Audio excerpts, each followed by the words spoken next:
ഇതിലൊരു വ്യത്യസ്ത കഥാപാത്രം സജിന്റെ വേണ്ടത്. സജിനെ ഞാൻ നേരത്തെ പറഞ്ഞ നമ്മൾ സ്ക്രിപ്റ്റ് റൈറ്ററിന്റെ കാര്യം തന്നെയാണ് പറഞ്ഞത്. ഇപ്പം നേരത്തെ പറഞ്ഞ ആക്ഷൻ ആണെങ്കിലും അതിന്റെ റൂട്ടുണ്ടല്ലോ, ആ റൂട്ടുകളാണ് അദ്ദേഹത്തിന്റെ സ്ക്രിപ്റ്റുകൾ ബുക്കുകളിലൊക്കെ നമ്മൾ വായിച്ച് പഠിച്ചത്.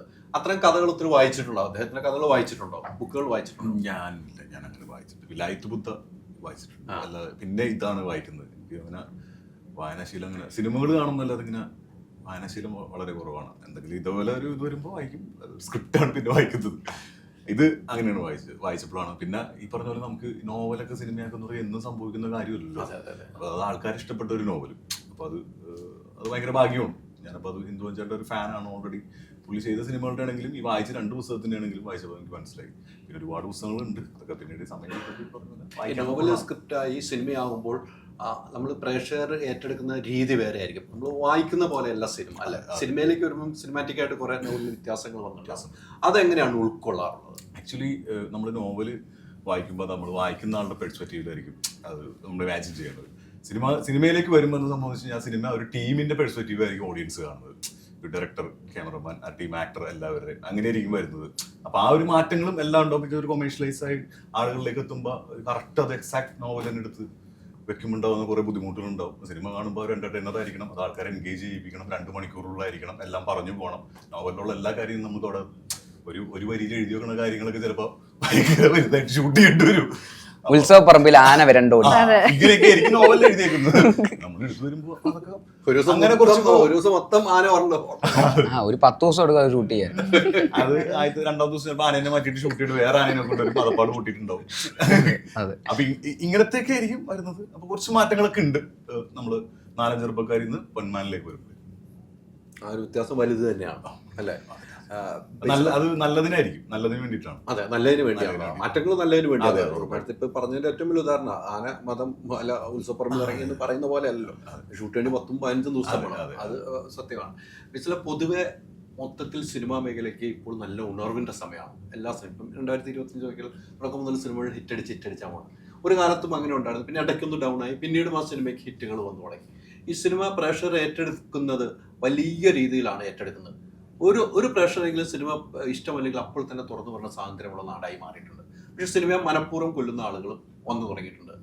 ബേസിലിന്റെ ഒരു പ്രേക്ഷകൻ, ഒരു ആക്ടർ, ഒരു പ്രേക്ഷകൻ എന്ന നിലയിൽ ഒരു സിനിമയെ നമുക്കായിട്ട് ഒരു പ്രേക്ഷകനായിട്ട് കൊന്നു കളയാൻ പറ്റുമോ? നല്ല സിനിമയെ അല്ലെങ്കിൽ കൊള്ളില്ലാത്ത സിനിമയെ നല്ലതാക്കി എടുക്കാൻ പറ്റും?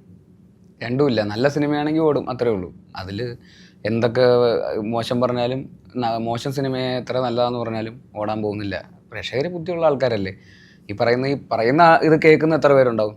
ഐ മീൻ 2 രീതിയിലാണെങ്കിലും മോശമായിട്ടും നല്ലതായിട്ടും പറയുന്ന അത് കേൾക്കുന്നത് ഒരു വളരെ ലിമിറ്റഡ്, അതിൻ്റെ അപ്പുറത്തേക്കാണല്ലോ ഓഡിയൻസിൻ്റെ സെൻസിബിലിറ്റി എന്ന് പറയുന്നത്. അവരെ ആ സിനിമ ഇമോഷണലി കണക്റ്റ് ആക്കുന്നുണ്ട്, ആ സിനിമയായിട്ട് അവർക്ക് ട്രാവൽ ചെയ്യാൻ പറ്റുന്നുണ്ട്, അവരെ ചിരിപ്പിക്കുന്നുണ്ട്, കരയിപ്പിക്കുന്നുണ്ട്, അവരെ എക്സൈറ്റ് ചെയ്യിപ്പിക്കുന്നുണ്ട് ഉണ്ടെങ്കിൽ ആ സിനിമ ഓടിയിരിക്കും. അതിലൊരു സംശയമില്ല. ഇതിലൊന്നും ഒരു കാര്യമില്ല. നല്ല സിനിമ എടുക്കുക, നമ്മൾ നന്നായിട്ട് നമ്മുടെ ജോലി സത്യസന്ധമായിട്ട് വളരെ ആത്മാർത്ഥമായിട്ട് അതിലൊരു കള്ളത്തരവും ഇല്ലാതെ കൃത്യമായിട്ട് ചെയ്തു പോയി കഴിഞ്ഞാൽ ഇങ്ങനെയൊക്കെ തന്നെ പോകും. ഒരു അഭിനയം എന്ന നിലയിലും ഡയറക്ടർ എന്ന നിലയിലും ഡയറക്ഷനിലേക്ക് ഇപ്പോൾ കുറച്ചായി വന്നിട്ട് അഭിനയത്തിൻ്റെ അസുഖം പിടിച്ചതുകൊണ്ടാണോ കുറച്ച് മാറ്റി നിർത്തിയേക്കുന്നത്? ഇല്ലില്ല, അങ്ങനെയൊന്നുമില്ല. ഈ